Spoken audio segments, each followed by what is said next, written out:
Mira, zángano. ¿A quién tú estás llamando zángano, muchachito? A ti mismo. A mí, ¿por qué tú me llamas zángano? Porque eso es lo que tú eres. Respeta, muchachito, respeta, que tú estás últimamente, te estás descontrolando. ¿Qué es lo que tú quieres ahora? Te voy a decir un poema. ¿Un poema?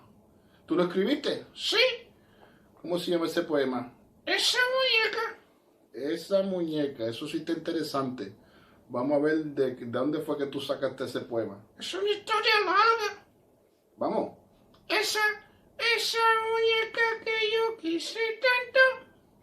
Cuando la vi, yo le regalé una rosa. Ambos somos de madera y en cada trozo de nosotros está marcado el amor. No sé qué pasa, ella me dejó una tarde gris en un callejón. Hoy me siento solo y triste en mi soledad, pensando en esa muñeca que yo quise tanto. Soy un muñeco de madera, no tengo corazón, no tengo sentimiento. Por eso no lloro, por esa muñeca que yo quise tanto. Muchachito, te botaste con ese poema. ¿Qué tú te crees, que yo soy bruto como tú?